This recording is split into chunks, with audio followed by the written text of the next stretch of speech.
Im Wahlkampf schon, natürlich. Ist noch bloß die Tür wie bei, dann ist das so wie.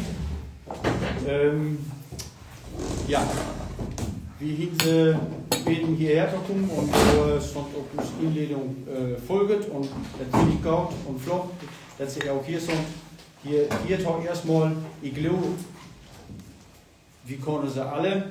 Links ist Sven Strachmann, dann kommt Markus Jansen, Carsten Ambacher und Joachim Schone. Wir will ja, treffen uns eher auch hier, der Dunkler hauptsächlich um das Thema Seelterfleisch, wo kommt wieder mit dem Seelterfleisch gesprochen und so weiter und so fort. Das ist ja eher auch Hauptthema hier. Und Tonke mal etwas wieder bei, kann auch vielleicht noch ein Kicken, wann die Rumme ist. Ich würde mal so quäle 1,5 Stunden so ungefähr, dass man dann quälen kann. Das ist dann um Jugendjutit, die dann vielleicht noch Zuschauerfragen in der Uhr haben, kann dann auch vielleicht jeden Stuhl werden. Aber mit der bei ist ja noch ein bisschen bei. Und ich wünsche uns vor auch ja, einen interessanten Abend und dass wir vollgeworfen werden von den Kandidaten. Moderiert der das auch Dagmar Heinz. Wir sind hier beten, wie wir da voll in den Startblätter alles notiert und das freigeht wird gestellt. Ja, ich wünsche uns wie gesagt alles Gute und dann lässt es mal beginnen. Dagmar, bitteschön. Ja, Torchen.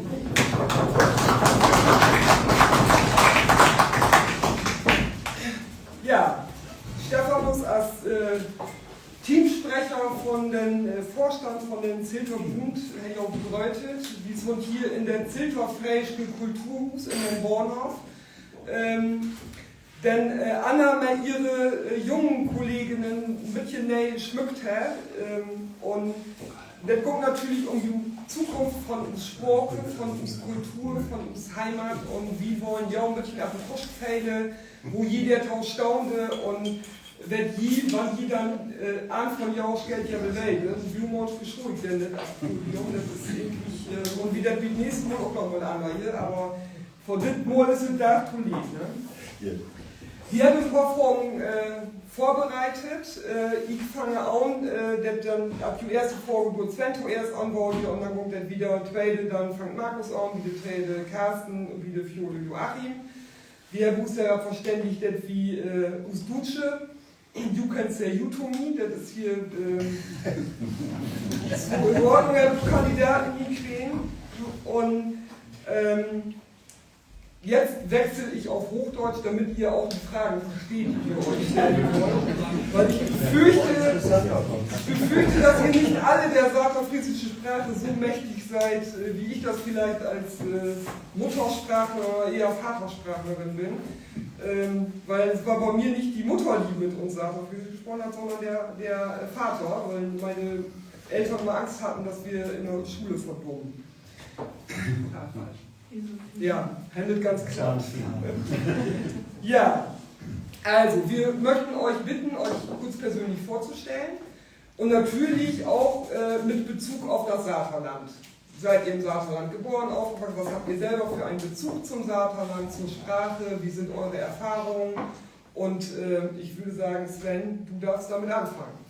Ja, das mache ich gerne. Erstmal ein herzliches Dankeschön in die Runde an die Vorstandsmitglieder und alle, die sich darum bemüht haben, dass wir den Abend heute hier gemeinsam verbringen dürfen. Ja, mein Bezug Saterland ist, glaube ich, bekannt. Ich bin in Schade groß geworden. Das kommt auf jeden Fall auch unter Schade. Und als ich 3 war, sind wir rübergezogen und mein gesamter Freundeskreis, also ich sage jetzt mal die richtigen Freunde, der ganz, ganz enge Kreis, das ist immer noch Schade, das ist auch immer so geblieben. Also der Kontakt ist nie abgerissen. Unter den Männern, die Brothers heißt die Clique, da haben wir mal Spaß dran gehabt und haben wir auch immer noch.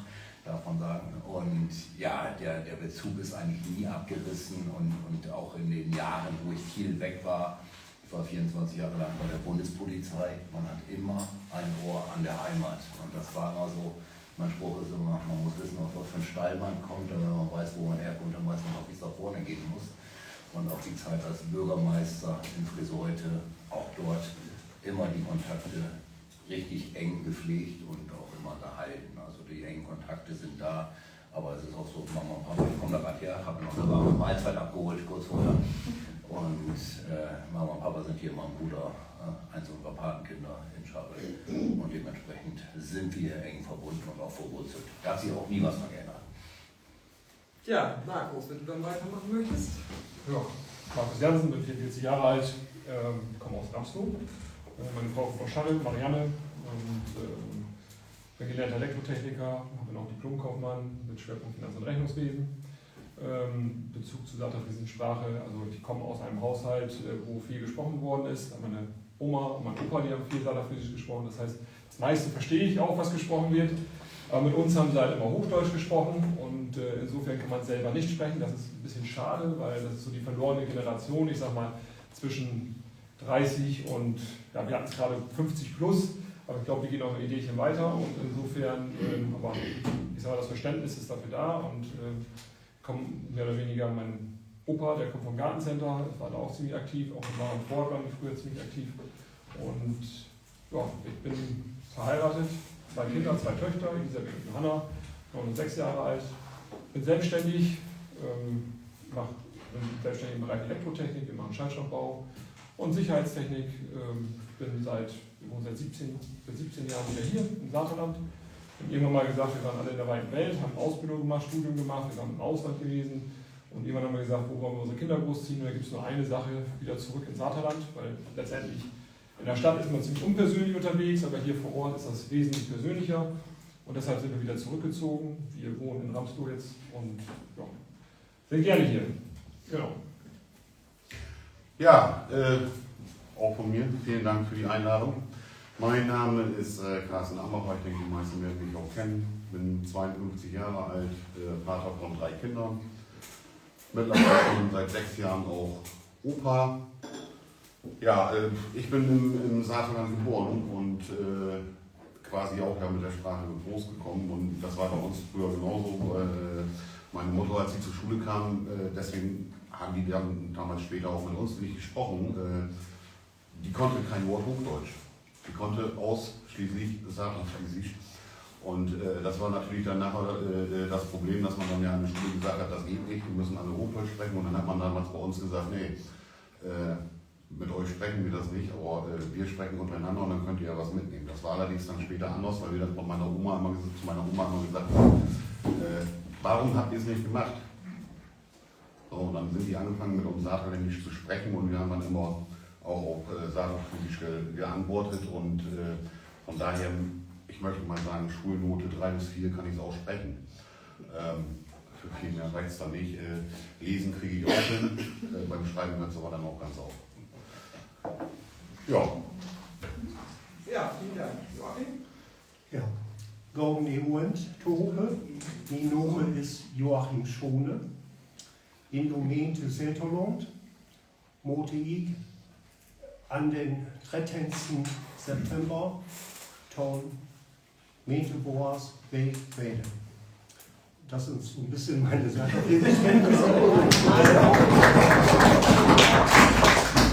Ich habe bisher 2 Kurse besucht. Mein Anliegen ist es tatsächlich, irgendwann diese Sprache zu sprechen. Ja. Und ich bin, ja, was mich mit dem Saarland verbindet, ich bin zwar in Friseute geboren, wie die meisten wahrscheinlich hier.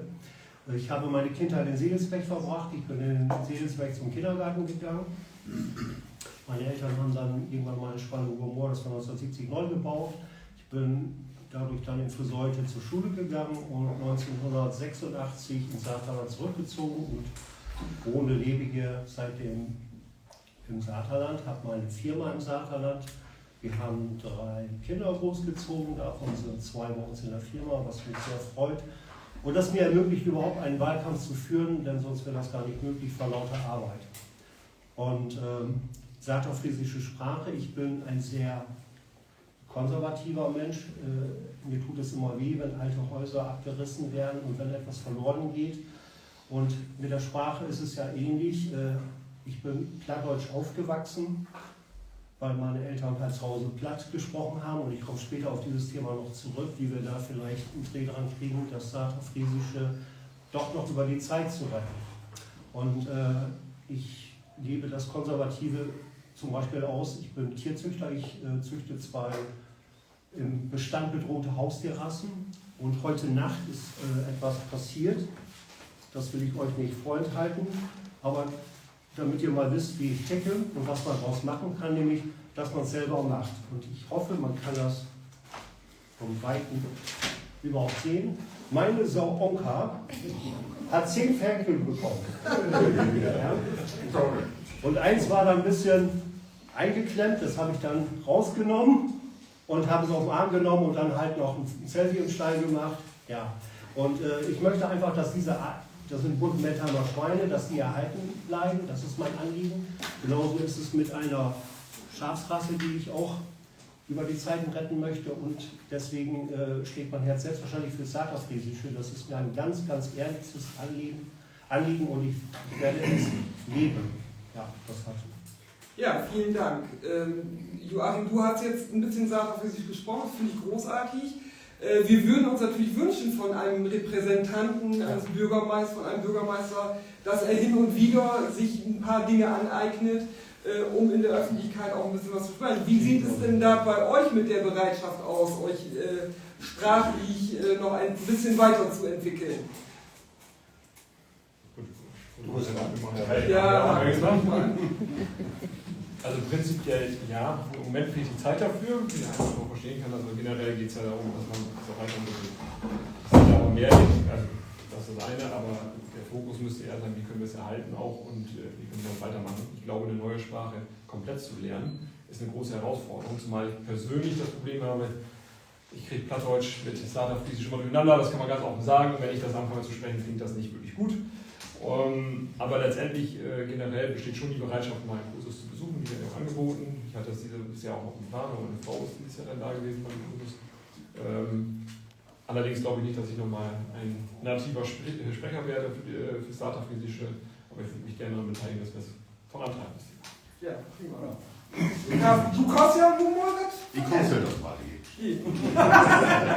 Der reicht mir noch nicht. So, jetzt hauen wir raus. Ja, nee, ich mache es Hochdeutsch. Also ich kann es ja tatsächlich, also wenn ich mich jetzt in den Kursus begeben würde, denke ich, wenn ich für Anfänger, dann wäre ich doch schon zu fortgeschritten und von daher natürlich, also ich mache es ja jetzt auch, bei uns ist es halt eben familiär, weil eben halt alle schon gestorben sind und im Umfeld ist auch keiner, der Saterfriesisch spricht. Von daher ist natürlich, Mama ist 2011 gestorben, kann man überlegen, seit 15 Jahren ist es halt eben auch sehr eingerostet. Also, aber es kommt wieder. Ja, Joachim, du hast schon Kurse besucht, Ja, sagst genau. du. Und Ich bin auch nicht umsonst in den Seelter Bund eingetreten, weil ich einfach möchte, dass diese Sprache weiterlebt. Und ich habe ein Versprechen auf einer Veranstaltung abgegeben, da habe ich gesagt, werde ich zum Bürgermeister gewählt, dann spätestens nach 2 Jahren werde ich eine Rede komplettes Saterfriesisch haben. Das ist vielleicht sehr ambitioniert, aber ich werde es schaffen. Bin ich mir ziemlich sicher. okay, so Sven. Ja, der Kontakt zur Sprache und auch was man lernen kann.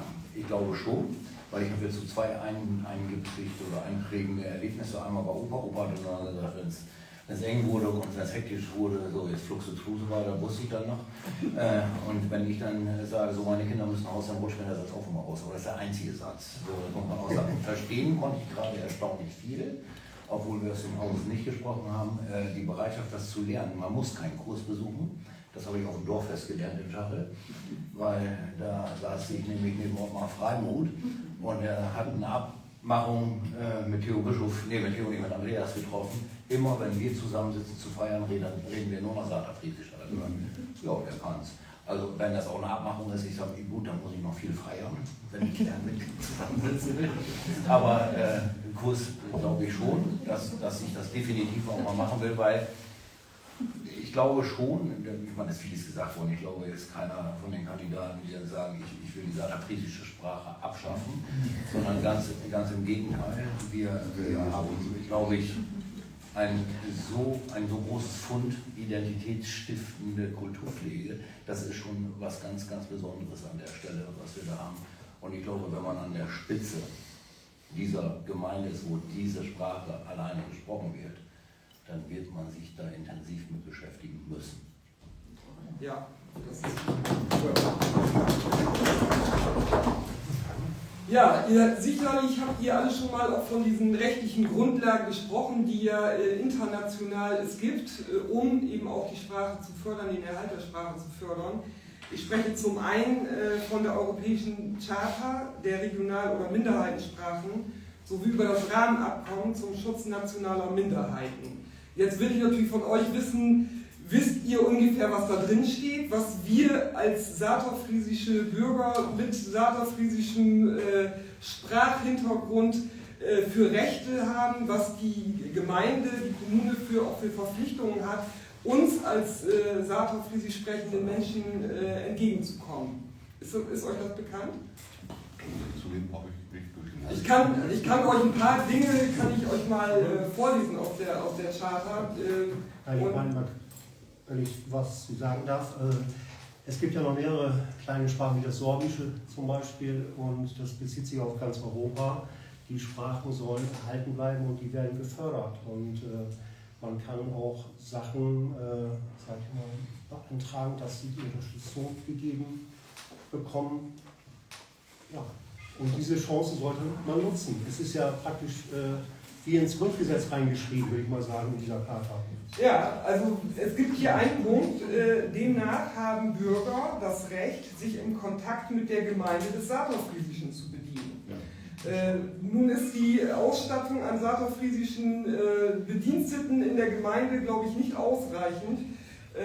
Vielleicht werden aber auch nicht so viele mit saterfriesischen Fragen da kommen, aber das ist ja was, wie würdet ihr da vorgehen, um das zu fördern?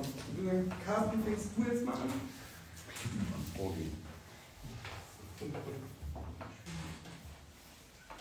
Ich kann ja nicht zwangsweise Mitarbeiter zum Sprachkurs schicken. Das würde ich das ja tun dann morgen.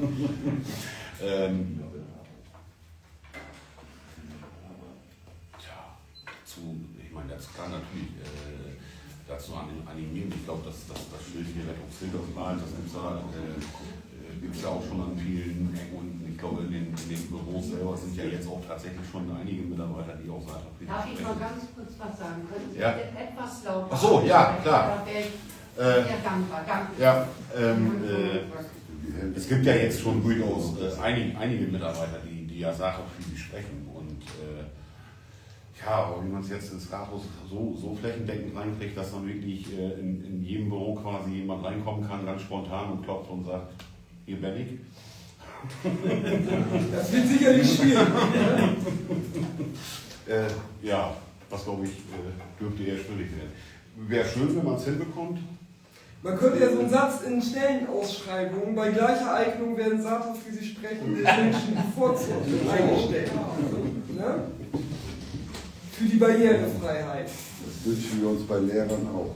Genau. Ja, auch da ist es so, dass das saterfriesisch sprechende Lehrer, das Recht haben, bevorzugt hier an saterländischen Schulen beschäftigt zu werden.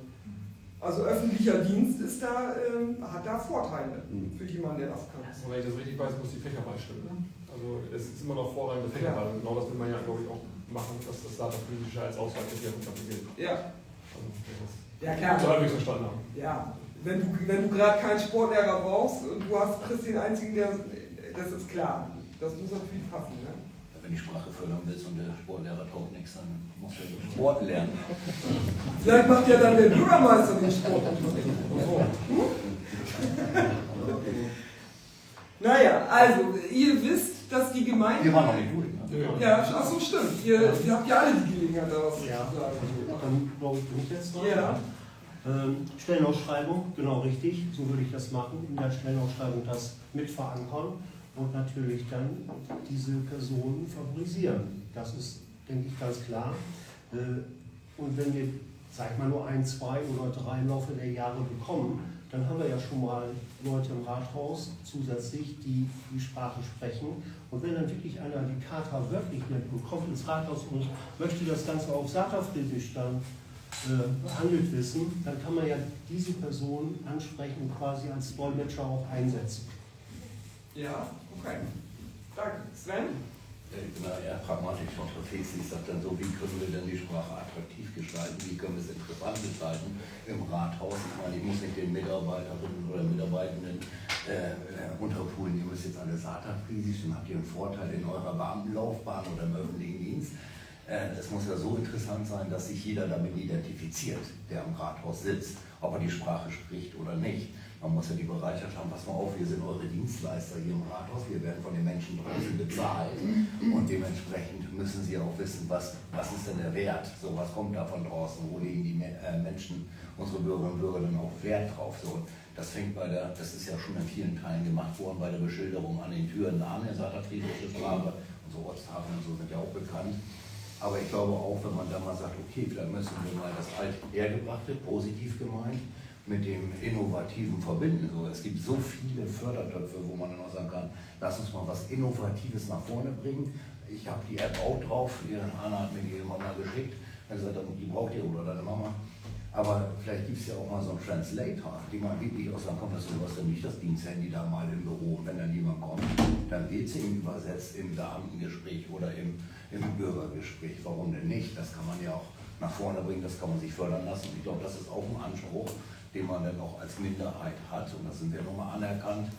Diesen Anspruch müssen wir dann auch aussaugen. Wir müssen jede Basis, jede Möglichkeit nutzen, um da dann auch alles herzuholen, was geht. Und das ist dann oftmals auch Geld. Genau, ja, Markus? Ja, also der Großteil geht ja auch mit einher. Gerade, dass wir das Geld auch bekommen müssen, damit wir was entwickeln können. Im Zeitalter von künstlicher Intelligenz und Sprachübersetzung wäre das wahrscheinlich möglich. Man muss natürlich entsprechende Modelle auch entsprechend füttern. Ich sag mal so, es wäre ja ein Interim-Step wäre ja auch möglich. Es gibt ja Leute, die sprechen es auch und aktiv. Man könnte auch eine zentrale Figur oder zwei zentrale Figuren erstmal, die im Rathaus arbeiten, ich sag mal, unterstützen, dass man das Saterfriesische als direkter Ansprechpartner hat beispielsweise. Der Sektor-Kontor ist auch nicht so weit. Im Zweifelsfall könnte man nochmal eine Frage stellen, wie, wenn das jemand nicht kennt, das Thema Fortbildung ist immer noch so ein Thema. Wir bieten Fortbildung an. Also insofern sollte man das auch nutzen, wenn Mitarbeiter das gerne möchten, sich qualifizieren möchten. Auch in dem Bereich sollte man das unterstützen aus meiner Sicht. Viel ehrenamtliche Tätigkeit haben wir ja schon bereits in dem Bereich. Und also aus meiner Sicht ist es zwei Faktoren, einmal Strukturierung und der zweite Faktor ist Fortbildung und das Erlernen und das Weitergeben. Und der dritte, eigentlich mein dritter Faktor ist das, ich sag mal, die Technik, dass wir es vielleicht mit künstlicher Intelligenz schaffen, auch das Saterfriesische irgendwie zu aktivieren, auch übersetzen können. Also es gibt mehrere Stellschrauben, an denen man drehen kann, aber natürlich ist die Grundlage immer, wir brauchen das Geld dafür und wir müssen irgendwo einen Fördertopf anzapfen, der das zur Verfügung stellt. Der Vorteil ist einfach, dass wir unter diese dass wir unter die Minderheit fallen. Da kann man einiges, ich sag mal, rausholen. Die UNESCO hat uns ja eingeschätzt als stark gefährdete Sprache. Also insofern glaube ich schon, dass es da viele Möglichkeiten gibt, die Sprache zu erhalten. Dann geht es aber auch immer einher, dass man auch komplett noch eine andere Systematik aufbaut oder reden wir bestimmt gerne darüber. Genau, ja, also die Kosten stellen ja auch eine Minderheit dar, sind zwar nicht geschützt, aber es ist ja so, dass der Haushalt, nicht nur der Bundeshaushalt, auch der Haushalt der Gemeinden und der Landkreise auch ziemlich gefährdet ist oder ziemlich budgetiert ist, mau, genau. Die Kassen sind leer. Aus Kostengründen wurde 2025 die saterfriesische Version der Homepage der Gemeinde eingestellt. Wie steht ihr denn dazu? Wärt ihr bereit, Kräfte zu mobilisieren, um das wieder ins Leben zu rufen, um da wieder eine saterfriesische Version der Homepage wieder zum Leben zu erwecken? Oder wie steht ihr dazu? Da darf jetzt Joachim anfangen. Ja, ich hätte sonst gesagt, alles, was meine Vorredner gesagt haben, dem kann ich voll beipflichten. Eines darf auf keinen Fall passieren, dass es am Geldmangel in irgendwelche Projekte scheitern. Das geht überhaupt nicht. Und ich würde das sehr laut artikulieren und auch in die Öffentlichkeit tragen, dass wir nicht ohne Geld dastehen. Wenn ich überlege, unsere Bundesregierung gibt da mal ganz schnell, ja, ich lese das einfach mal so kurz vor, in den Libanon 2023 55 Millionen für Bildungsprogramme aus. Das Geld ist ja da, es wird ausgegeben. Und warum soll da nicht auch so einige Millionen, vielleicht 1, 2, 3, 4, mal ins Saterland fließen, um die Sprache zu stützen. Das kann man einfordern und das würde ich einfordern. Ja, ich spanne den Bogen jetzt mal nicht weltweit, weil ich glaube, das ist immer nur ein Versuch, die bundes- und weltweiten Themen dann auf das kleine Saterland runterzubrechen und da Stimmung mit zu erzeugen. Also ich möchte da an der Stelle einfach sagen, es gibt genug Fördertöpfe, es gibt sehr, sehr viele Fördertöpfe. Ich kenne, ist leider nicht mehr die Bundesbeauftragte für Minderheiten. Ich kenne Nathalie Pavlik sehr gut, die war bis 25 die Bundesbeauftragte für dort schon viel mitbekommen und ist leider nicht mehr da, sodass der direkte Zugang dann nicht mehr da ist. Aber aus meiner Erfahrung heraus haben wir sehr viele Fördertöpfe, gerade auch im kulturellen Bereich, die nicht ausgeschöpft werden, die nicht ausgenutzt werden. Und das liegt dann manchmal, und da möchte ich dann den Mitarbeitern nicht sagen, pass mal auf, wir basteln jetzt nochmal die Homepage hausintern auf Saterfriesisch, das muss man sich dann extern gefördert einkaufen und sagen, so, das sind 2 Homepages, einmal für die, die es nicht können und einmal für die, die es können und auch wollen. Und dementsprechend müssen wir auch gucken, wie kriegen wir dann die Fördertöpfe, die es tatsächlich auch genau für unsere Gruppen gibt, für die Minderheitengruppen. Wie kommen wir an diese Töpfe ran und wie können wir da dann auch tatsächlich hier den Nutzen finden? Und das geht nicht nebenher.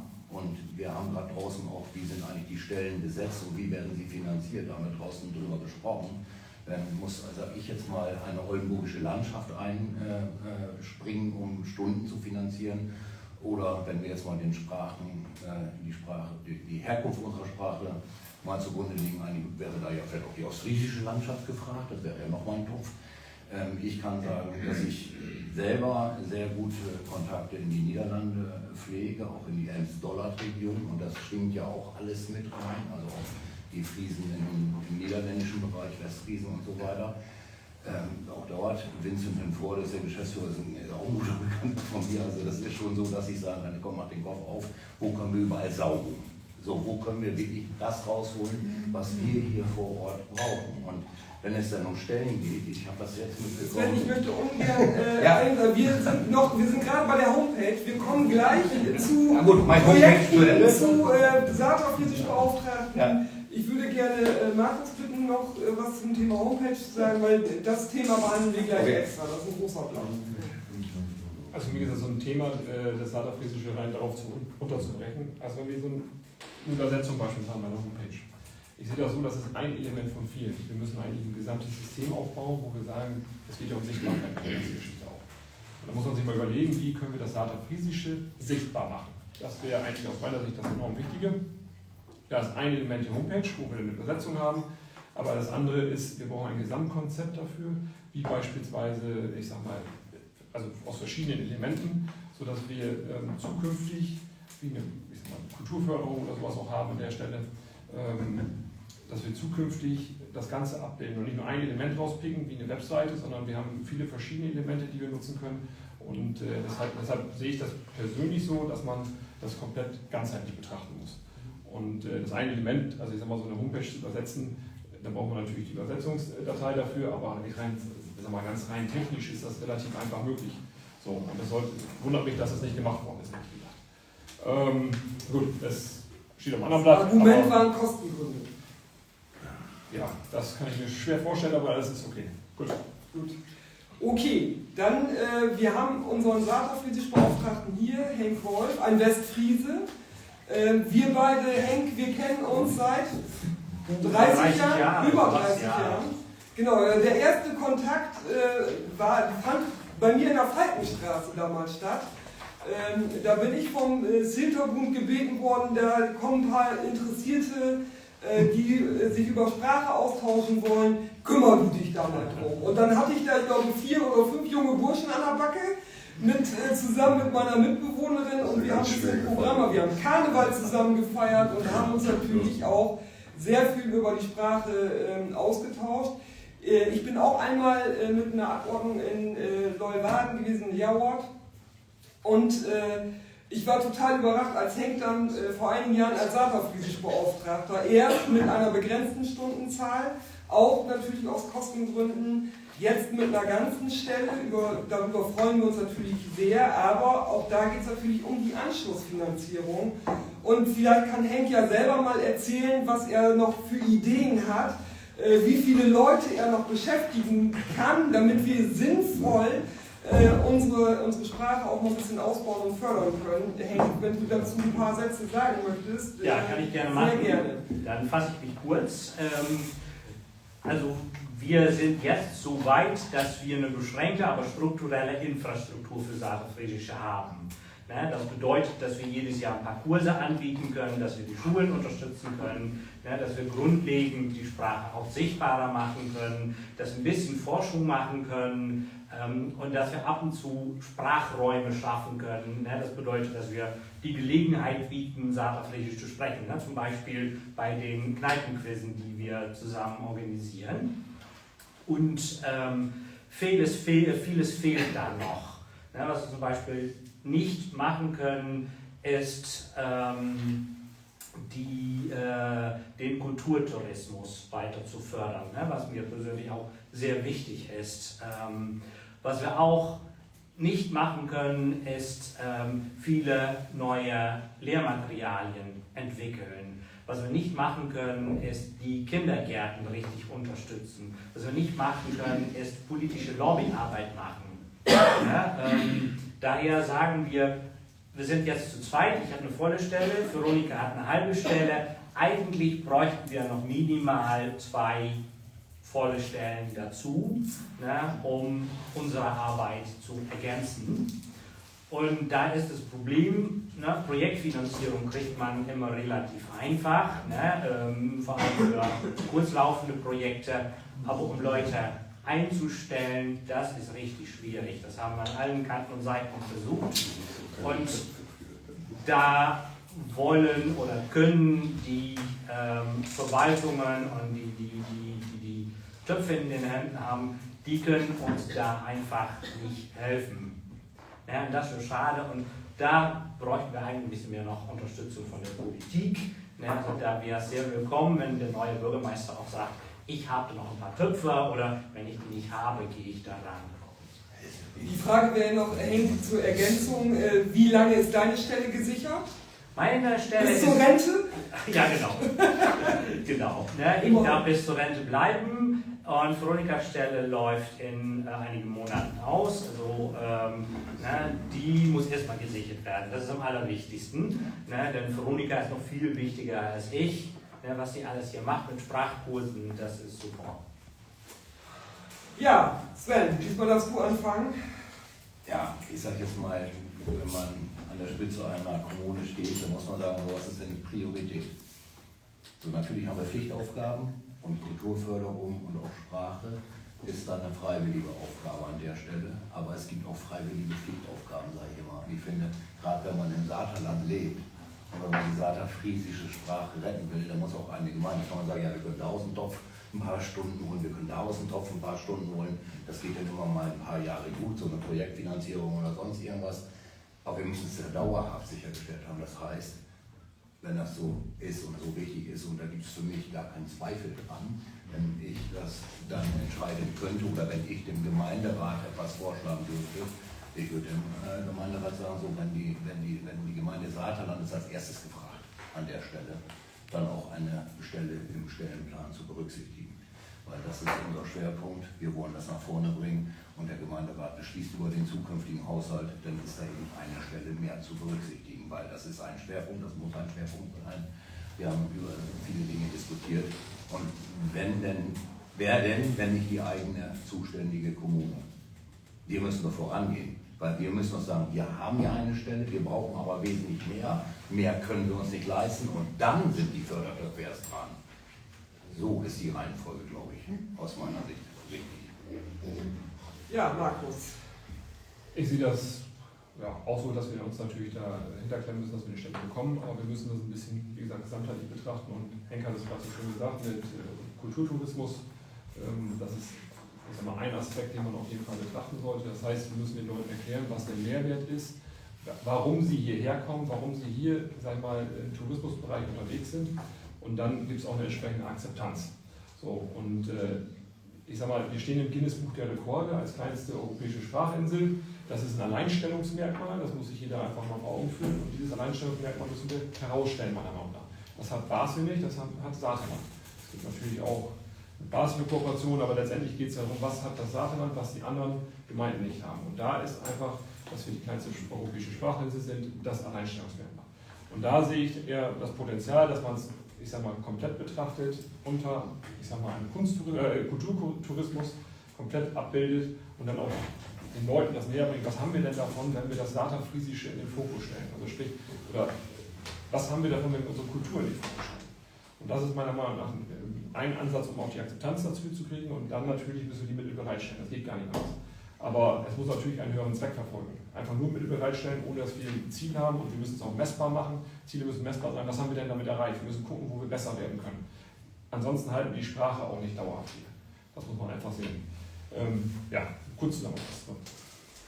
Danke. Carsten? Ja gut, ich glaube, es ist aktuell ja auch gerade wieder ein politisches Thema, Veronika Vogel die Stelle dann nochmal zu verlängern. Ich glaube, es geht um Verlängerung. Das jetzt mal ganz unabhängig davon, da haben wir da gestern noch drüber gesprochen in der Fraktion selber, und da sind wir ja eigentlich der Meinung, warum verlängern. Dann kann man es ja mindestens um die Stundenzahl jetzt, die jetzt da ist, schon mal bestätigen. Das wäre ja schon mal ein Schritt. Dann müssen wir gucken, wenn wir dann in der nächsten Woche nochmal kurzfristig das Gespräch dann auch mit der Mehrheitsfraktion suchen, wie die dazu stehen. Und dann könnte man das ja theoretisch tatsächlich auch vor den Wahlen und ohne Bürgermeisterwahl, Plänkel oder sonst irgendwas irgendwo auch noch auf einen kurzen Dienstweg regeln. Das wäre das, und alles andere, glaube ich, haben meine Vorredner ja auch schon gesagt. Also das ist, dem kann ich mich ja nur anschließen. Ja, Joachim? Ja, wie ja vielleicht bekannt ist, ist ja mein Hauptaugenmerk darauf gerichtet, mehr Geld im Saterland zu behalten und nicht so viel wegzutransferieren. Und wenn wir mehr Geld im Saterland behalten können, haben wir mehr Mittel, um vielleicht selber eine Stelle zu bezahlen. Aber ich bin grundsätzlich der Meinung, es darf die Sprache nicht am Geld scheitern, das geht ja wohl gar nicht.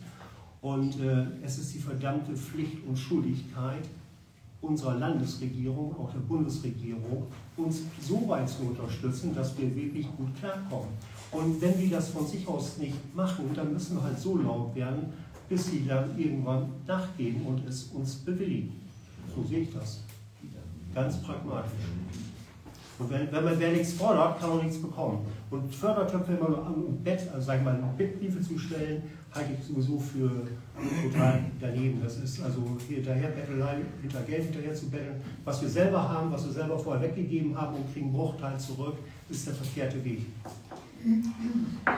Sven, dir brennt gerade in den Fingern. Ja, das bisschen aber nur.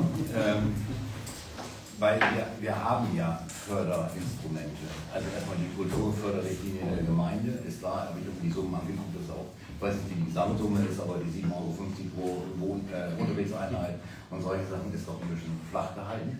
Aber wir haben ja noch einen Landkreis. So, und der Landkreis legt immer Wert darauf, dass wir Kultur fördern. Zumindest unter dem jetzigen Landrat. Wir holen ja sogar die Bremer Musikfestspiele in den Landkreis für weit über 140.000 €. Wir haben auch Museen, die gefördert werden. Das ist auch Kulturförderung. Wenn ich da zum Beispiel an das Postgeschichtliche Museum in Friseute denke oder auch in Friseute in Gelnberg das Sägereimuseum, wenn die beiden, sage ich jetzt mal, ohne die abzuwerten, gefördert werden aus dem Kreistopf, dann hat es die saterfriesische Sprache erst recht verdient, da reinzukommen. Und da muss man dann auch den direkten Draht suchen. Und wie können wir die Kulturförderrichtlinie dann vielleicht auch dementsprechend anpassen auf Kreisebene, aber auch hier auf Gemeindeebene. Und da muss der Schwerpunkt gesetzt werden. Ja, aber die Gelder sind ja nun mal nicht unbegrenzt zur Verfügung. Schwerpunkte. Ja, und was würdet ihr zugunsten der Unterstützung der saterfriesischen Kultur fallen lassen? Wo würdet ihr streichen? Also grundsätzlich sehe ich, wenn ich das kurz darf, grundsätzlich sehe ich bei solchen Sachen, wenn ich das höre, ist auch ja ein paar Mal gefallen, dann, wenn wir das machen, dann müssen wir gegebenenfalls darauf verzichten. Nein, grundsätzlich Vereine, Sportvereine sind, ob es die saarlandfriesische Sprache ist oder sonst irgendwas. Das ist das, wo ich persönlich der Meinung bin, das ist ein absolutes No-Go. Wenn wir da anfangen zu kürzen, dann gute Nacht. Wo willst du denn kürzen? Bitte? Also ich sag mal so, man kann ja auch sagen, so wie kriegen wir die Einnahmesituation verbessert. Dann kann man ganz stumpf sagen, wir erhöhen die Steuern, dann haben wir mehr Geld im Sack. Man kann aber auch sagen, wir schaffen eine Stelle im Rathaus, da habe ich sehr gute Erfahrungen mit gemacht, die sich nur von morgens bis abends, also während der Arbeitszeit natürlich, um Fördergelder kümmert. So, und das ist auch eine Stelle, die kostet erstmal Geld, aber man hat im Nachgang viel mehr rausgeholt. Ich habe so eine Stelle geschaffen, die Dame hat für die nächsten 10, 15 Jahre ihr Gehalt schon wieder rausgeholt nach 3 Jahren. So, und das muss man, das ist immer diese Kosten-Nutzen-Rechnung, die man machen muss. Man muss immer sagen, da ist Plus, da ist Minus, da ist Schwarz, da ist Weiß. So, da müssen wir was Neues schaffen, da müssen wir woanders streichen. Warum sollen wir bei was anderem Guten streichen, wenn wir noch mehr Gutes schaffen wollen? Das heißt ja, wir müssen die Dinge, die Instrumente anwenden, die wir haben, und die müssen wir ausnutzen. So, und das ist die Förderkulisse, die wir auf allen Ebenen haben. In der Kommune, hier vor Ort, das ist unsere eigene Förderrichtlinie, die Kulturförderrichtlinie. Dann haben wir Kreis, dann haben wir Land, dann haben wir Bund und dann haben wir zur Not auch noch Europa. So, und das muss aber eine bearbeiten. Das kann man nicht nebenher im täglichen Geschäft machen. Wir brauchen eine Person, die sich nur darum kümmert. Also quasi Projektmanagement, jemand, der den ganzen Tag nur damit beschäftigt ist, zu gucken, wo gibt es Fördertöpfe, Ja. wie können wir die anzapfen und Ja. okay, das ist eine Möglichkeit. Habt ihr noch andere Ideen? Ja, also ich wundere, dass Sven jetzt gerade Europa angesprochen hat. Vorhin war das ja noch viel zu groß gedacht, wo ich das dann erwähnt habe. Wir haben Geld genug, wir geben genug Geld aus. Und heruntergebrochen auf die Gemeinde Saterland gibt es natürlich Einsparmöglichkeiten. Wir brauchen, oder ich würde zum Beispiel einsparen im Bereich der Gutachter, der Rechtsanwälte und der Gerichtskosten, weil so wie bisher mit unseren Bürgern umgegangen worden ist und Hunderttausende vergoldet wurden, um Rechtsstreitigkeiten auszutragen, das muss wirklich nicht sein. Das Geld können wir besser, sinnvoll in die saarlandfriesische Sprache investieren. Aber wie willst du denn verhindern, dass jemand die Gemeinde, die Verwaltung verklagt? Das Problem ist ja eher umgekehrt gewesen in der Vergangenheit. Wir haben doch so viele Rechtsstreitigkeiten mit Firmen, mit allen möglichen Menschen. Ich gehe von Haus zu Haus, ich habe so viele, sag ich mal, Geschichten gehört, da war ich platt. Was da gelaufen ist in der Vergangenheit, das ist ein Unding. Ja? Und das muss nicht sein. So geht man nicht mit Bürgern um. Gut, ich würde sagen, wir haben hier noch ein großes Podium. Wir haben viele Experten, Ingeborg, ich gucke dich an. Du bist als Lehrerin lange Jahre an der Grundschule in Scharrel gewesen, hast selber schon viel übersetzt, hast viel Lernmaterialien zusammengesetzt. Was würdest du dir denn wünschen von der Politik? Wie kannst du unterstützt werden, damit du weiterhin ordentlich Lernmaterialien zur Verfügung stellen kannst? Ja, ich habe jetzt gerade, gerade nicht, aber vor 2 Jahren, glaube ich, war es, da hatten wir den Besuch aus Nordfriesland und da haben wir mitgekriegt, dass in Schleswig-Holstein. Nordfriesland. Ja, das in Schleswig-Holstein, also die Förderung für Nordfriesisch sehr viel anders ist. Und dort wurden, ich weiß nicht mehr genau, 4 oder 6 Stellen geschaffen. 6 neue Stellen geschaffen, um Lehrmaterialien zu erstellen. Ja. Und da ist dann eben vom Land diese Förderung auch zur Verfügung gestellt worden. Nun, das Land Schleswig-Holstein fördert also ganz anders.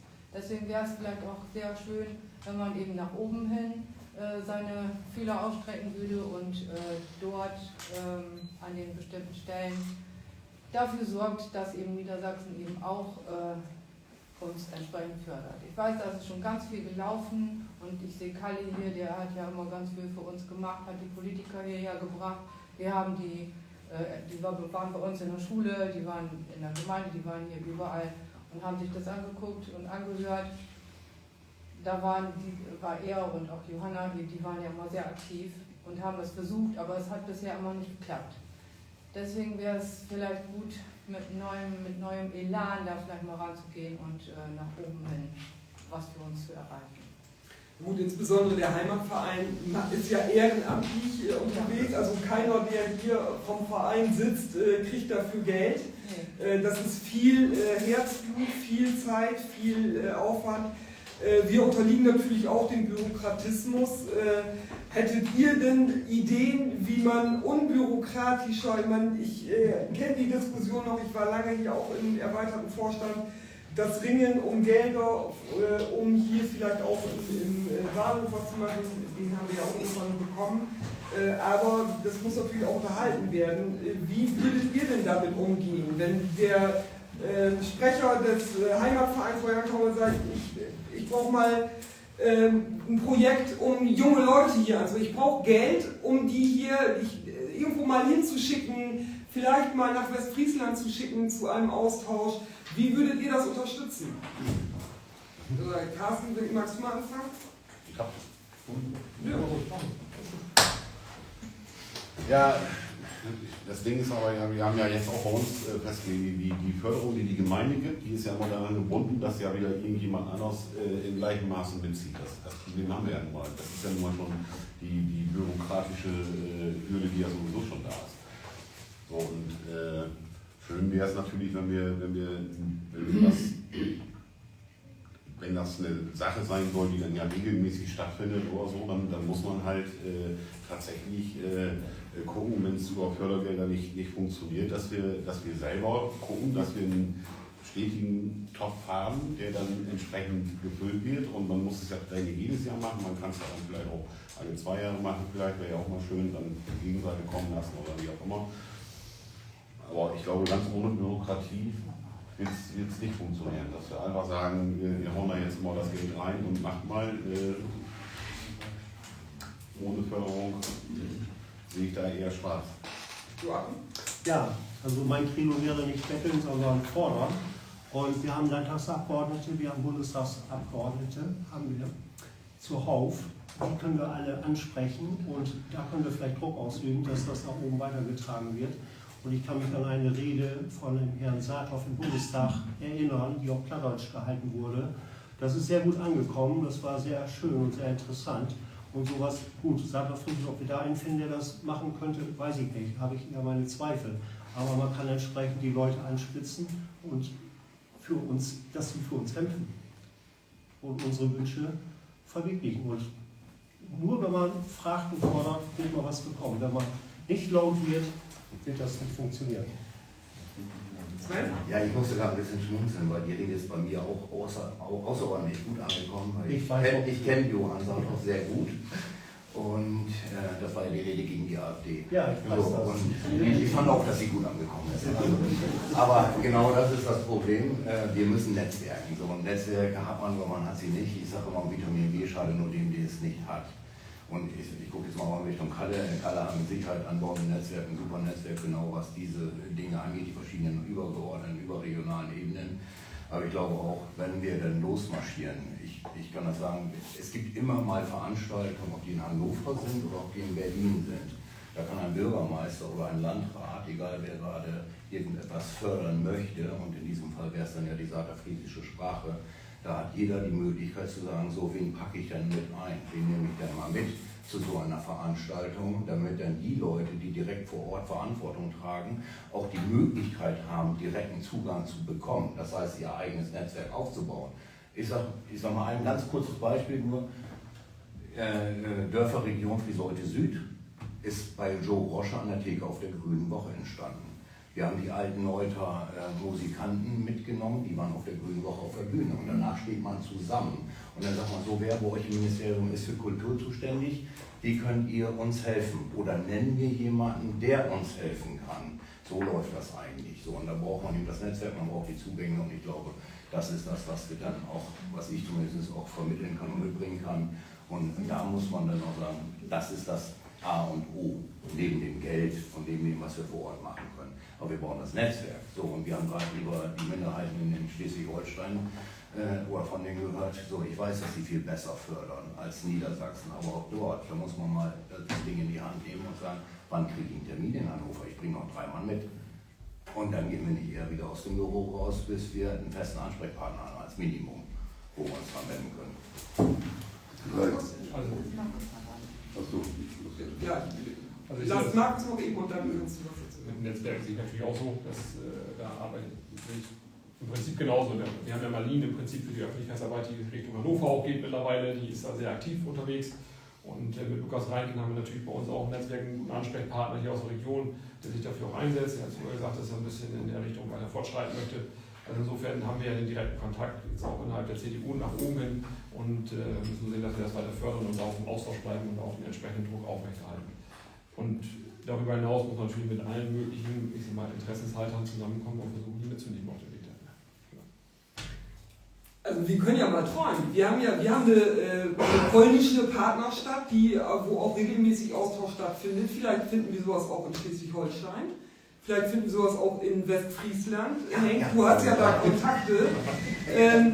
Also das wäre ja ein Projekt, wo wir auch die jungen Leute mit einbinden können. Ich sehe jetzt hier Anna, sitzt hier vor mir, die das Ganze aufnimmt für Instagram, die jetzt aktiv im Vorstand des Heimatvereins mitarbeitet. Anna selber wohnt in Friseute, ist aber ja im Prinzip ein Saarländer Urgestein, weil die Mutter hier aus Ramsloh, oder nicht hier aus Ramsloh, also kommt aus Ramsloh, Muttersprachlerin.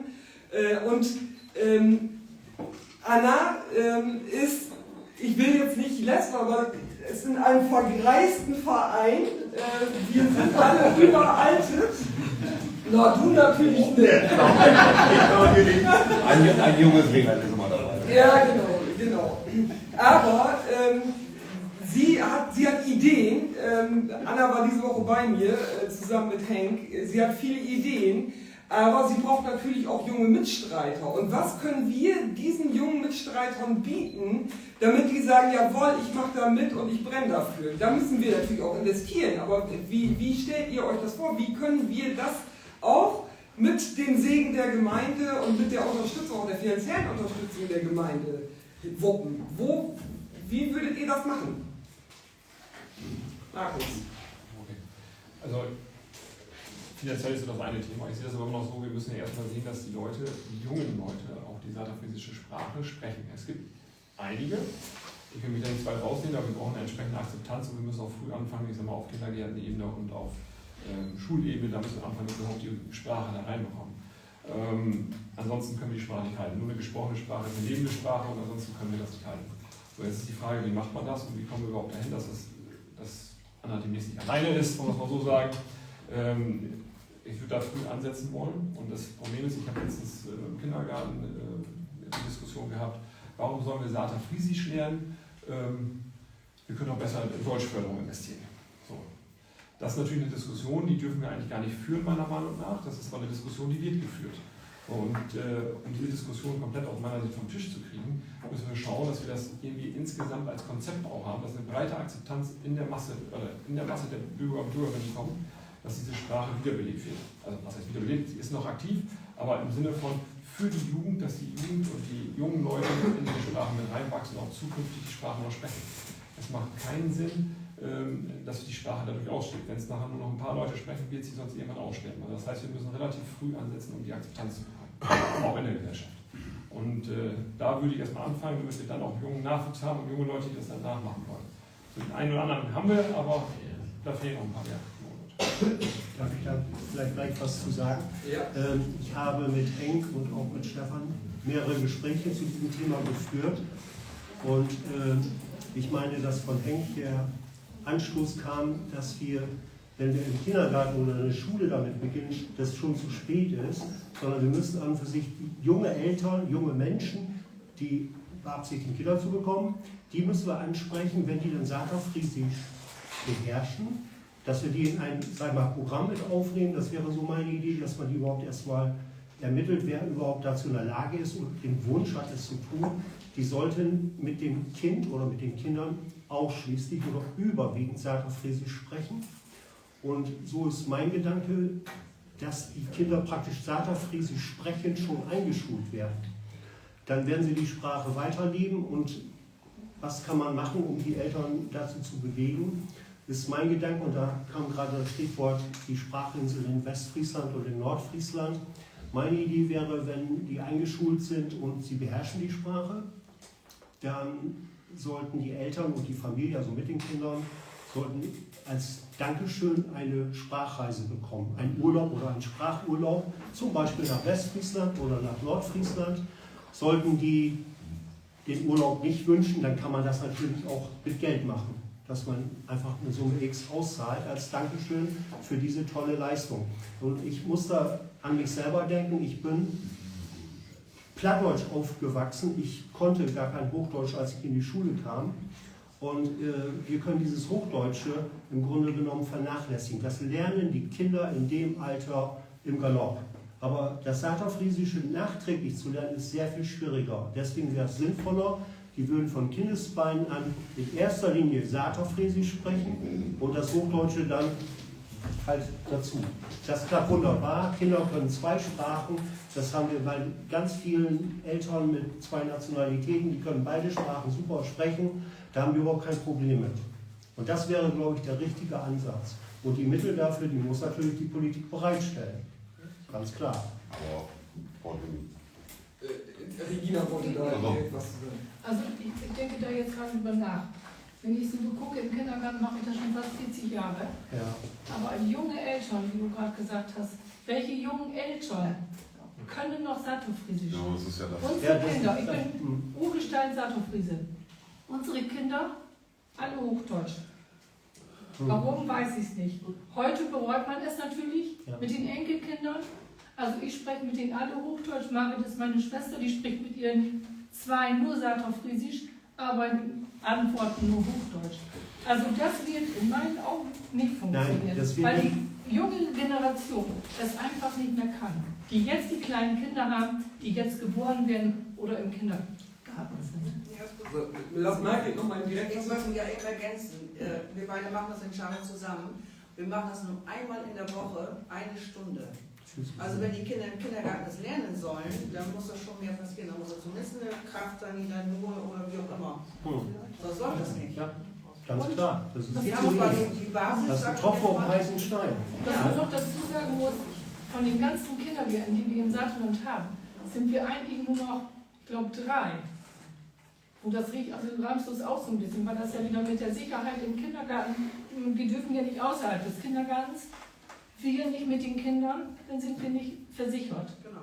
Wir können immer noch jetzt in Scharre in den Gruppenräumen arbeiten, aber in Ramsdorf ist das jetzt schon wieder in Stückling, wird es gar nicht gemacht, in Seelsberg wird es nicht gemacht und Celia Foxe glaube ich auch, aber die Saterfriesen, die da gearbeitet hat, die Brigitte Meier, die hat jetzt nach Scharre gewechselt, das ist für uns jetzt zum Vorteil. Die spricht auch so zwischendurch. Ich war gestern noch mal da, dann spricht sie auch mit denen im Frühstückszimmer, wollte noch Molk oder die Tasse oder so.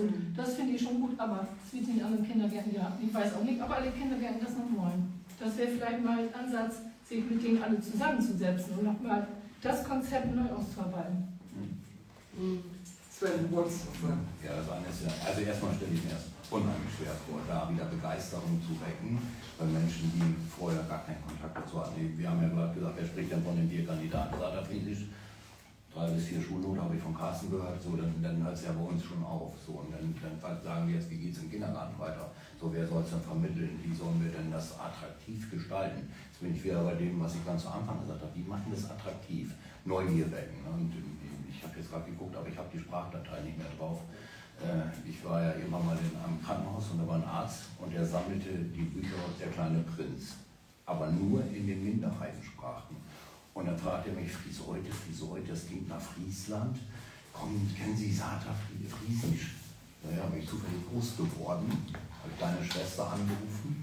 Und dann habe ich gesagt, bitte lies mir mal auf der WhatsApp den ersten Kapitel von dem kleinen Prinzen aus Saterfriesisch vor. Das hat sie gemacht, zwar wie ein Hörbuch, das habe ich dem Chefarzt dort weitergeschickt und der hat sich das abends angehört und er hatte Tränen in den Augen, weil er das so toll fand. Also die Aussprache, so toll, wie das geklungen hat.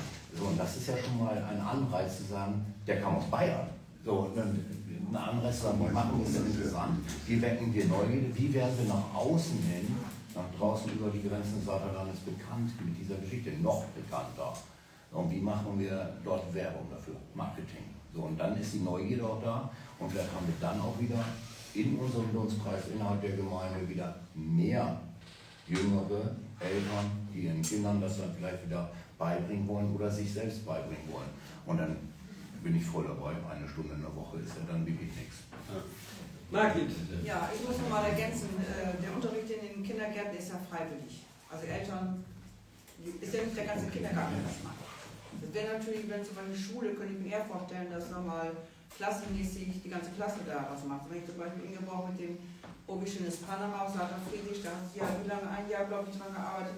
Und das war so toll, dass die ganze Klasse, damals war die vom 1. bis 4. Schuljahr nur Saat Friedrich. Das gibt es ja heute auch gar nicht mehr. Das ist natürlich schade. Nein, nur Seitenphysisch ist ja, was natürlich aber nicht. Es war eine Inversionsklasse und ich habe dann in bestimmten Fächern mit denen nur Seitenphysisch gesprochen und da haben wir das dann gelernt. Aber wenn das so im Kindergarten auch freiwillig ist, das müsste dann schon fast Pflicht werden. Aber wenn es alleine daran scheitert, dass in einem Kindergarten kein Raum oder den Raum darf man nicht verlassen und dann darf das nicht unterrichtet werden, das muss erstmal geregelt werden. Und wenn wir einen Gemeindekindergarten haben, dann muss es doch wohl möglich sein, dass in irgendeinem Raum versicherungstechnisch auch ordentlich unterrichtet werden kann. Oder wir unterrichten ja gar keine Sprache, das ist eine Sprachbegegnung, man muss das ganz vorsichtig sagen, denn mehr haben wir nicht zustande gebracht in der ganzen Zeit. Aber das nächste wäre natürlich, in der Schule sagt der Friesisch als Fach. Dann müssten das alle machen. Aber da ist das Kultusministerium. Und da müssen wir das muss natürlich dann geregelt werden über das Kultusministerium. Und wir brauchen auch keine neuen Netzwerke. Es gibt genug Netzwerke. Man muss nur das mit Arbeit füllen. Und vor 2 Jahren haben die Nordfriesen noch gesagt, Mensch, ihr habt den Henk Wolf gekriegt. Die waren richtig eifersüchtig. Jetzt haben die was geschafft. Natürlich, wir streben immer nach dem, was die anderen haben wollen. Und sollen wir auch machen. Aber wir müssen jetzt Henkstelle verewigen, hätte ich bald gesagt, die müssen wir nicht. Aber auf alle Fälle die zusätzliche Stellen. Und damit muss ich auch ganz ehrlich sagen, das ist noch nicht so lange her. Da haben wir von der Gemeinde nicht so viel Unterstützung gekriegt. Ne? Und das hat sich erst mit dem letzten Bürgermeister geändert. Der hat erfahren, dass wir das nötig haben und hat gesagt, er steht dazu. Ne? Und dasselbe ist die Ausschüsse, ob friesische Ausschüsse. Das machen wir alles freiwillig. Das sind Leute, wir fahren dann am Wochenende 2 Tage nach Husum und hin und zurück und sitzen da und hören uns das an. Das ist alles geregelt, da wird Protokoll geführt. Da müssen auch Jugendliche jetzt dazu, damit da steht, Jugendliche haben teilgenommen. Aber ob da was bewegt wird, das sehen wir dann immer in den Berichten danach. Und der Haushalt wird nicht von dem Friesenausschuss bestimmt, sondern von allen Bundestagsabgeordneten. Und da muss ich natürlich sagen, politische Lobbyarbeit im Bundestag ist unwahrscheinlich wichtig. Und wir haben es hier gemacht, wir haben die Ausstellung in Cloppenburg gezeigt, damit die Leute überhaupt mal wissen, dass es überhaupt Minderheiten gibt. Und diese Ausstellung ist jetzt 5 Jahre gelaufen. In Bayern ist es das erste Mal gewesen. Und dann musste ich nach Bayern fahren. Und dann sind da 25 ältere Herrschaften, die zum Sozialgericht kommen und hören sich da an, was wir zu der Ausstellung sagen können. Und das sind eben so Dinge, die man ehrenamtlich macht. Und deshalb sage ich, Professionalisierung muss fortschreiten. Wir müssen hauptamtliche Leute haben, die sich darum kümmern. Es geht auf die Dauer nicht ehrenamtlich. Mehr kann ich dazu nicht sagen. Das Alter ist natürlich auch bei uns. Wir sind froh, dass wir ein paar junge Leute haben. Und die wollen wir auch nicht gleich überfordern, aber wir müssen sie zumindest unterstützen bei ihrer Arbeit. Genau, Markus. Aber da würde ich mal gerne zurückspielen, weil, also ich zurückspielen, also einfach spielen an der Stelle. Ich habe momentan den Eindruck, wenn ich selber bei uns im Kreis unterwegs bin, ist das ein Problem der Akzeptanz mittlerweile geworden, dass da investiert wird. Und ich glaube, also ich sag mal, gerade bei uns in unserer Region, also in meiner Altersklasse, wir haben es nicht gelernt, das hatten wir gerade das Thema, bei uns wurde immer gesagt, man muss Englisch und Deutsch können, das ist alles in Ordnung, das haben wir leider nicht gelernt an der Stelle.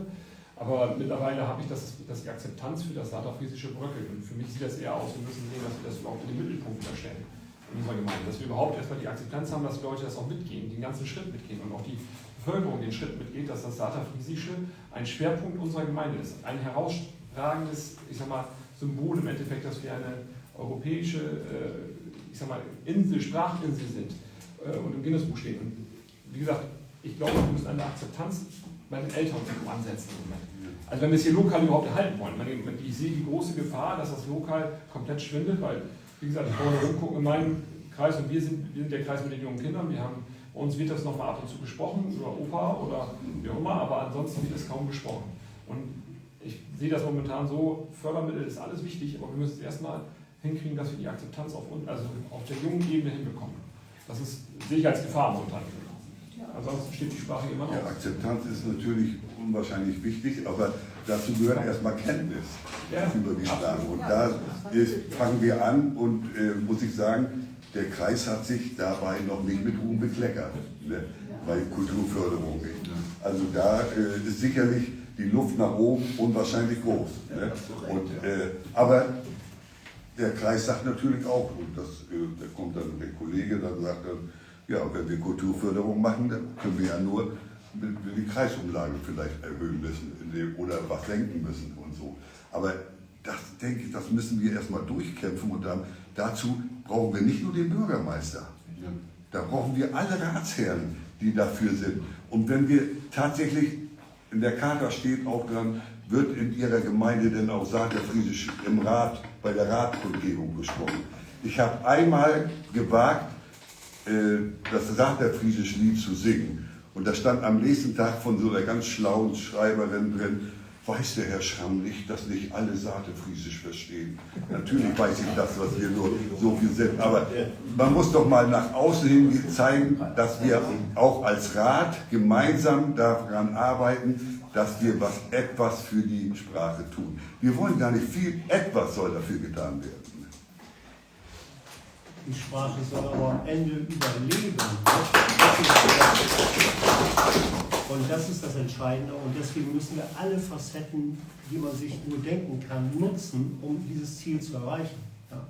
Und das mit dem Anstoß, den ich vorhin erwähnt habe, dass man die jungen Eltern anspricht, denke ich, ist ein Baustein. Dann kommt natürlich im Kindergarten das dazu, in der Schule dazu und dass man auch Menschen mit heranbringt, die, sag ich mal, von Haus aus gar nichts mit dem Saterland zu tun haben. Auch da gibt es, ich habe also heute Abend noch mit meiner Nachbarin gesprochen und ihr Enkelkind hat das ich glaube im Kindergarten so gut gesprochen, dass die Frau Gretchen Grosser seinerzeit, ist schon ein bisschen her wieder, super zufrieden war. Hätte sie noch nie erlebt, obwohl die das zu Hause gar nicht gesprochen haben. Er könnte das so gut, aber er spricht es jetzt nicht mehr. Und das ist was für schade, das ist auf dem Weg wieder verloren gegangen. Und da muss man auch dran arbeiten. Es gibt ganz viele Baustellen in Bezug auf diese Sprache. Ja, das ist eben genau das Problem, was der Brausenhorn noch sagte, dass die Generation von 30 bis Mitte 50 halt die ist, die es kaum bis gar nicht mehr spricht. So, also passt es ja tatsächlich nicht, wenn man dann sagt, wir müssen wieder die Eltern ansprechen oder sonst irgendwas. Ja, es wachsen ja aber ich glaube grundsätzlich kann man ja sagen, es gibt ja viele Ideen bei euch hier. Und das Ganze zusammentragen und natürlich auch immer aktiv an die Politik rantragen, logischerweise, weil hier muss Geld ja letztendlich herkommen und dann da gemeinsam was machen. Ja, ich rede immer viel von gemeinsam und gemeinsam, aber es ist ja letztendlich so, weil nur dann kann es auch ja funktionieren, nur über die Kommunikation. Und was Kalle vorhin gesagt hat, ich glaube, was alleine die letzten 8 Jahre, das muss ich dann auch mal über Thomas sagen, ich glaube, der hat das schon doch gewaltig hintergeschrieben. Das hat er auch immer betont, dass er das auch immer wollte. Ist natürlich mit der Homepage, da habe ich vorhin gar nichts zu gesagt, natürlich blöd. Ja, kann man sagen. Und hätte tatsächlich auch nicht passieren dürfen. Wenn es dann wegen Geldmangel begründet wurde, kann ich mich tatsächlich nicht daran erinnern. Aber es ist halt ja oft so, wenn die Haushaltsklausur ist, es wird ja nun nicht wirklich nicht jeder Punkt explizit durchgegangen. Und wenn er dann tatsächlich gestimmt wurde, dann sollten wir daran arbeiten, dass man das auch wieder ändert. Also dieses Haus hier, das möchte ich nur noch mal daran erinnern, haben wir 2000 bekommen, nur in Zusammenarbeit mit den beiden Bundestagsabgeordneten, damals Günter Graf und Karl Carstens. Das war nachher so, dass der Heinrich Pörschke das umgekehrt sagen, Günter Carstens und Karl Graf. Also, dann kolportiert. Ohne die hätten wir das war die erste Leistung, die der Bund wirklich für unsere Sprachminderheiten gezahlt hat. Und das war der Anfang und wir müssen weitermachen. Und die Stelle von Henk ist auch nur durch immer wieder Bohren von kleinen Löchern in den Bundeshaushalt. Und die haben uns jetzt schon gesagt, im nächsten Jahr wird es keine Erhöhung geben, aber sie avisieren für 27 schon ein bisschen mehr, hat mir der Leiter des BMI da gesagt. Ne? Aber wie gesagt, wenn wir, und wir müssen davon wegkommen, dass das nur auf Projekte geht. Die Projekte sind zu kurz und bedeuten unwahrscheinlich viel Arbeit. Und wenn die Zeit rum ist, ist das Geld weg. Und es wird Anschlussprojekte gibt es selten. Deshalb müssten wir versuchen, und das ist etwas, was auch in Nordfriesland versucht wird, dass wir institutionelle Förderung kriegen. Das heißt, wenn wir sagen, das Seelter Kontor kriegt über Land und Bund und Landschaft wegen mir ein Dings von 500.000 € für den Anfang, dann wäre das eine Sache, wo man planen könnte, auch über Jahre hinweg und auch sich vielleicht dann aus den jungen Leuten, die Muttersprachler sind und sich vielleicht sogar in der Schule mal Lehrer werden wollen und in der Muttersprache weitergeben, könnte man sich auch das Personal dann ein bisschen heranzüchten.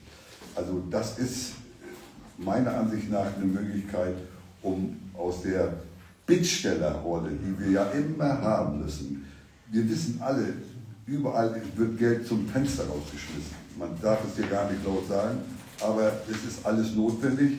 Nur bei uns, bei den Leuten, bei den Sprachminderheiten, das geht aber den Sorgen zum Teil auch so, bloß die haben natürlich ein anderes Standing. Das sind 50.000 und dann haben die einen Einigungsvertrag gemacht und da hat die Bundesregierung sich verpflichtet, das alles, was in der DDR gefördert wurde, auch weiter zu fördern.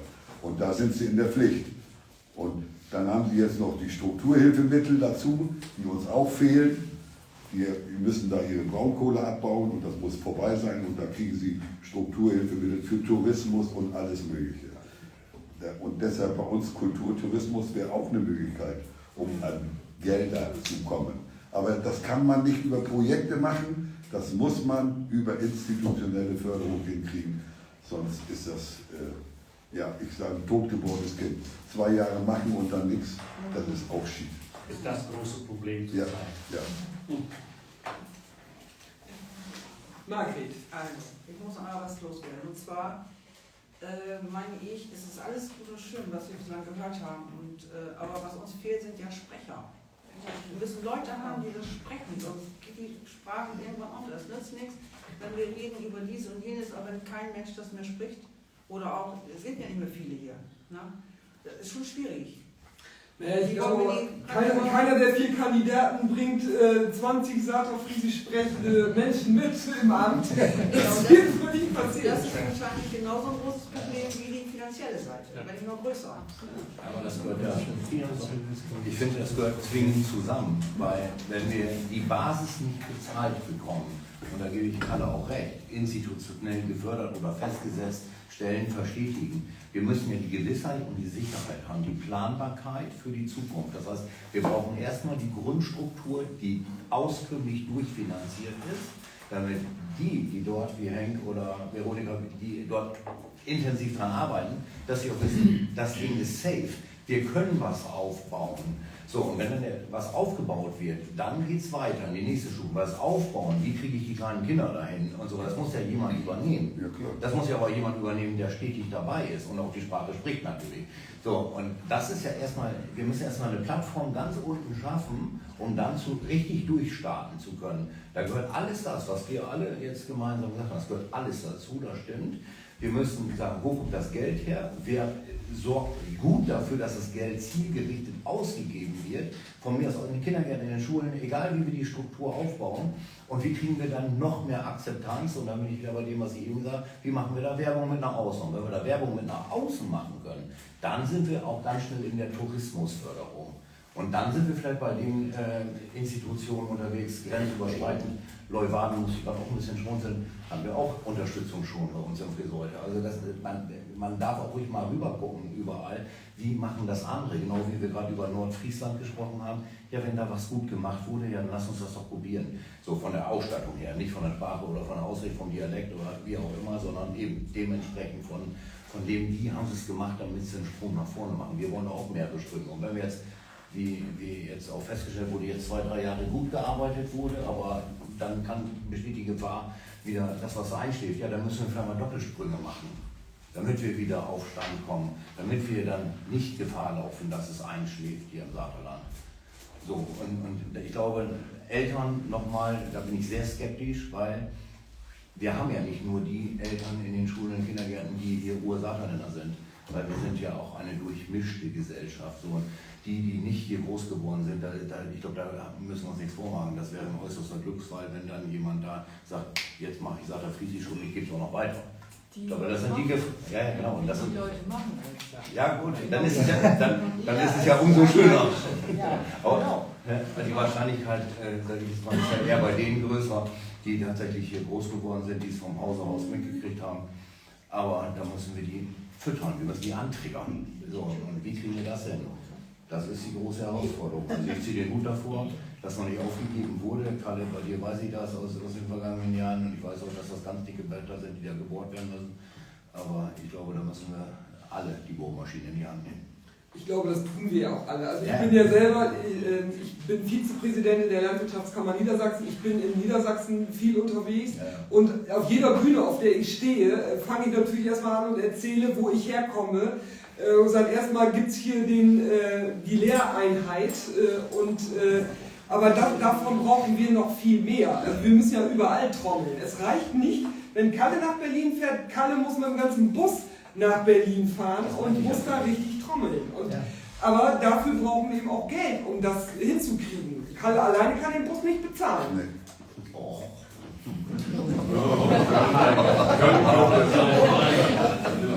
Ich möchte nur sagen, wir versuchen ja auch, es ist ja eine europäische Charta, wie ihr ja alle euch informiert habt.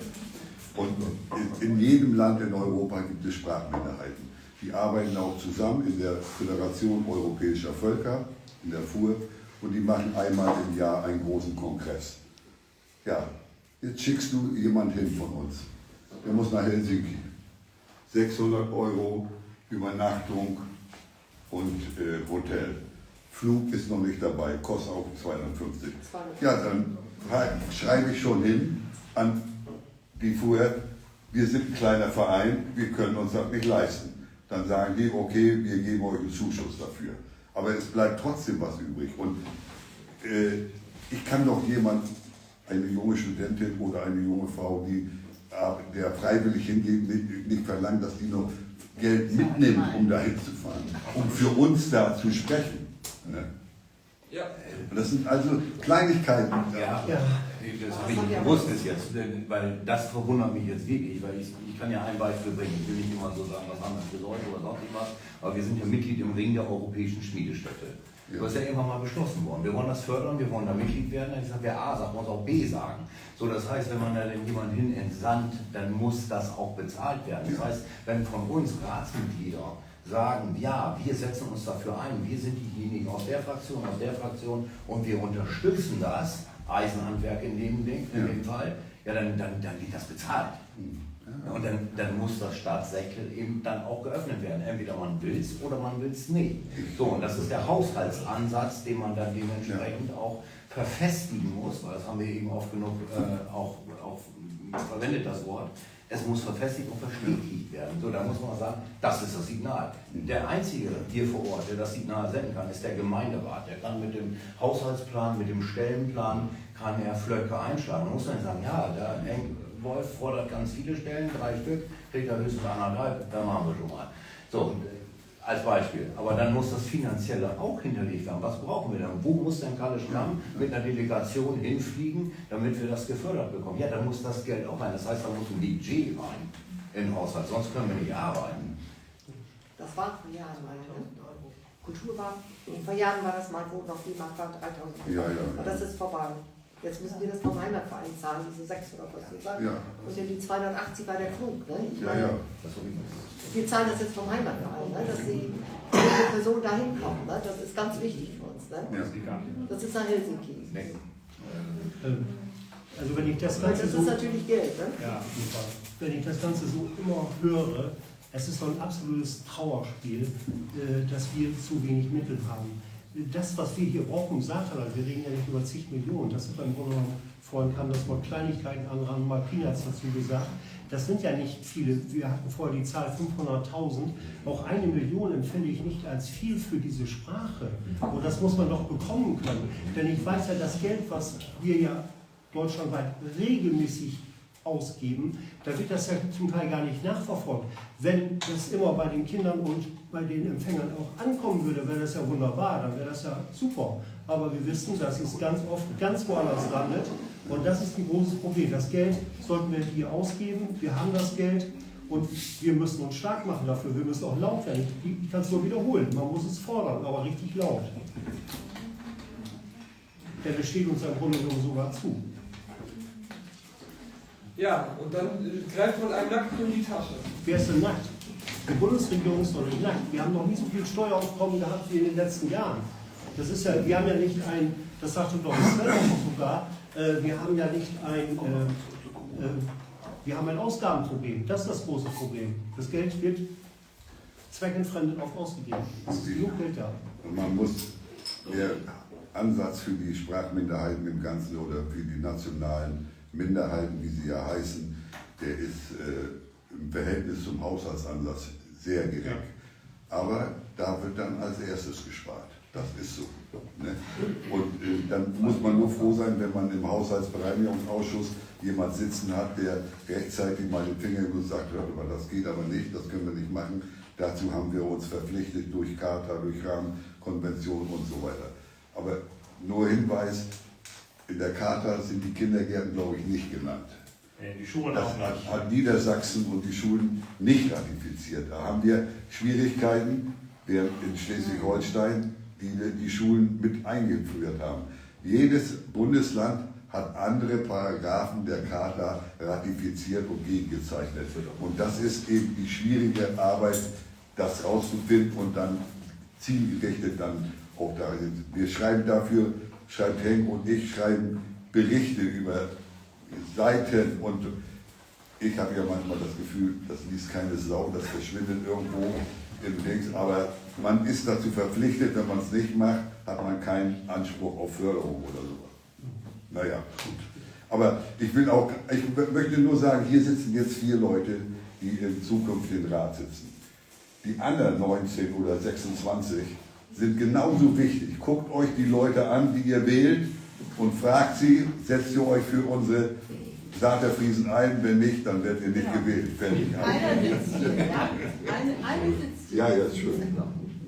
Du bist noch nicht gebracht, du willst auch wählen. Ja, du hast doch gerade gesagt, du sollst die Leute angucken. Ja, genau, klar. Ich sitze hier. Ist doch selbstverständlich, wenn du hier sitzt, dass wir dich auch. Wolfgang, ja, du möchtest was sagen. eigentlich möchte ich als Außenstehender dazu sagen, man muss auch mal den Leuten in Rat und Verwaltung mal die Augen öffnen. Denn es kann nicht angehen, dass Leute sich arrangieren, stehen auf dem Ramsloher Markt, verkaufen Kaffee und Kuchen, um die saarfriesische Sprache zu erhalten und finanzieren zu können. Da muss der Rat auch mit dem Kopf schütteln und sagen, wir müssen uns schämen. Da muss ich dazu sagen, das finde ich sehr schön und sehr gut. Wir hatten bislang keine Mittel, im Kindergarten mal irgendwas zu probieren und so weiter und so fort. Aber seitdem wir den Obolus von der Kaffeetafel kriegen, finde ich sehr, sehr gut. Applaus. Können Sie auch mal den Kindern was zu Weihnachten kaufen? Wir haben mal so Holztannenbäume haben wir mal schicken lassen, die haben die beklebt zu Weihnachten. Hätten wir vorher nicht können. Das ist eine ganz tolle Aktion. Wir freuen uns dieses Jahr auch wieder auf das Geld. Ich backe euch gerne einen Kuchen wieder. Genau. Aber wir freuen uns über das Geld. Aber das ist ein Ehrenamt. Ja? Unentgeltlich stehen die Leute da, teilweise bei 30 Grad im Schatten. Ich habe es selber auch einige Jahre gemacht. Und wir brauchen eben sehr viel mehr Unterstützung auch vom Hauptamt. So, danke. Weil das ist doch genau das, wo es im Kreis geht. Weil wo sind die Prioritäten im Gemeinderat und im Rathaus? Und wenn wir sagen, wir sind stolz darauf, dass wir diese Sprache haben, als kleinste Sprachinsel und was weiß ich nicht alles, dann muss es uns das auch wert sein, dass wir einen festen Posten im Haushalt haben, der auskömmlich ist für diese Arbeit. Und wenn ein Kuchen verkauft wird oder Spenden gesammelt werden, dann ist das nice to have, das ist on top für den Verein. Ja.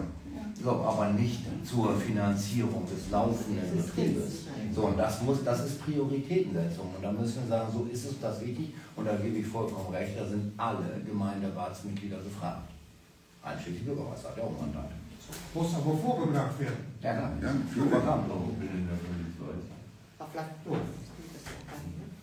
Also das sind ja jetzt schon mal von den heutigen Fraktionen sind ja schon mal alle Vertreter hier. Dann könnt ihr jetzt ja schon mal die Anträge schreiben heute. Das hört sich doch gut an. Ja, also wir kommen so langsam auf die 9 Uhr Marke zu. Ich würde jetzt jedem der Kandidaten noch einmal die Gelegenheit geben, ein Schlussstatement zu formulieren an die Wähler und würde bitten, wer fängt denn jetzt an? Carsten fängt an. Ich fange an.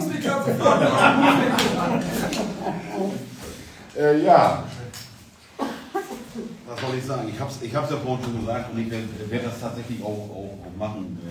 Die Geschichte da mit Veronika, das ist, ich weiß, dass es auch in der Tagesordnung steht, dass es wieder um eine Verlängerung gehen soll, aber ich denke, wir sollten uns zusammensetzen, da kann Markus dann vielleicht auch nochmal mit seinen Leuten sprechen, dass wir da vielleicht tatsächlich auch Volleyball nochmal einen Strich drüber kriegen und sagen können, okay, das haben wir dann schon mal, wie gesagt, dann vielleicht erstmal mit der jetzigen Stundenzahl und dann guckt man halt eben im nächsten Haushalt wieder, ob man da dann vielleicht noch mehr machen kann.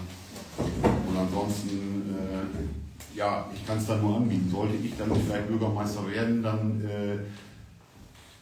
hier sind so viele Ideen, so viele tolle Ideen und dieses Netzwerk und alles und dann müssen wir auch wirklich uns zusammensetzen nochmal und dann kriegen wir was auf die Kette. Joachim, dein Schlusswort. Ja, ich werde mit gutem Beispiel vorangehen, das habt ihr schon gemerkt. Ich werde alles tun, dass die Sprache weiterhin gesprochen werden kann. Und an eines, da muss ich nämlich nochmal wiederholen, darf es nicht scheitern am Geld. Das ist doch absoluter Wahnsinn, dass wir hier überhaupt über Mittel diskutieren oder reden müssen oder uns beklagen müssen. Normalerweise müssten die Mittel einfach zur Verfügung gestellt werden. Wie gesagt, die werden ja anderweitig auch für allen möglichen Blödsinn ausgegeben, um vielleicht Menschen sich gegenseitig totschießen zu lassen. Da haben wir Geld genug für. Aber für die Sprache, für die eigene Identität anscheinend nicht. Und das ist ein Trauerspiel. Und das muss sich ändern. Sven, dein. Ja, als Alleinstellungsmerkmal muss die Förderung der saterfriesischen Sprache außerhalb von jeder Förderrichtlinie, das muss eigentlich separat betrachtet werden. Das kann man nicht vergleichen mit Sportvereinen und Schützenvereinen. Dafür würde ich mich sehr einsetzen. Ich habe das auch bei anderen Fördertöpfen gemacht. Ich sage, da geht so manche Tankfüllung weit drauf, wenn man dann Richtung Hannover und Berlin fahren muss. Ich habe ein gutes Netzwerk, das würde ich an allen Ecken und Enden ausspielen und das würde ich auch einsetzen auf Institutionsebene, aber insbesondere auch auf der politischen Ebene. Ich glaube, ich bin dann auch der Einzige, der nicht parteigesteuert ist und dann darf ich auch alle Abgeordneten aller Parteien einladen. Das eine schließt ja das andere nicht aus, ne? Richtig. Also insofern hat das auch mit der Partei jetzt davon nichts zu tun. Letztendlich geht es ja darum, aus meiner Sicht, dass wir gerade den Kulturtourismus hier auffordern. Also ich sehe das als Punkt, also die Akzeptanz muss da sein und wenn ich die Akzeptanz haben möchte, dann kann ich sie nur stärken, indem auch wirklich jeder mitmacht. So, und da sehe ich zum Beispiel, wir haben das Thema ja schon lange hingiebig mal besprochen, das Thema Kulturtourismus als einen Faktor. Denn ich sage mal so, wenn die Unternehmen hier auch merken, dass es auch was bringt, dass wir mit dem Saterfriesisch in unserem Aushängeschild irgendwo auch werben, dann kommt auch eine Akzeptanz aus meiner Sicht dabei. Und dann haben wir auch eine Chance, das Ganze zu etablieren. Natürlich muss die finanzielle Ausstattung gegeben sein, das muss auch im Rat gegeben sein, das ist ganz klar. Aber insgesamt muss auch ein Plan dahinter stecken, was machen wir mit der finanziellen Ausstattung. Und das geht natürlich nicht, dass irgendjemand nur eine Projektstelle hat, da muss man natürlich ein bisschen dran arbeiten an der Stelle, da brauchen wir auch sehen, da muss man auch sehen, dass wir das hinkriegen als Rat. Aber letztendlich ist es so, ich sehe das ganz pragmatisch. Aus meiner Sicht, ich persönlich stehe hinter der saterfriesischen Sprache, ich werde mich dafür einsetzen, dass wir möglichst viele Töpfe auch anzapfen könnten. Wir haben auch den Draht nach Hannover hin, wir haben den Draht nach oben hin und ich weiß, wie Lukas dahinter steht, ihn interessiert das auch sehr, also insofern würde ich mich dafür einsetzen. Ja, dann würde ich dem Hausherrn das Schlusswort überlassen. Stephanus. Ja.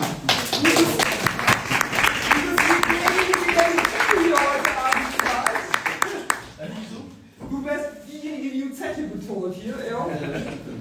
Wir können ja nicht im Hauptmann brauchen.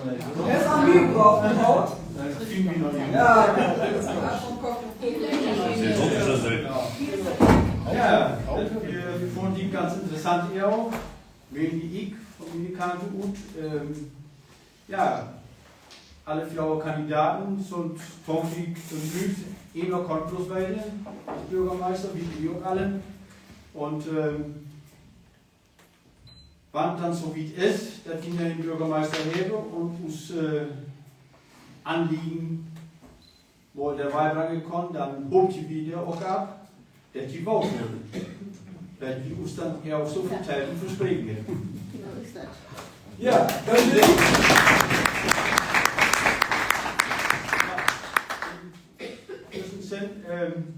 Wenn ich nun nicht du genau plaudern, die Form wollen anschneiden, wie können wir eventuell noch, wenn dann noch Fragen und hier das Publikum hier bilden wollen, tun wir ja noch mit morgen, ich will das Woche Tiet hat wie viel Zeit habt ihr? Aber no. Ich kann mir vorstellen, dass wir den offiziellen Deal nun beschluten, dass vielleicht auch Anna Videoaufnahme Stoppchen kommen. Wenn wir nur bewahren, dürft dann auch noch uns Pastoren noch. Genau, dann gucken wir morgen.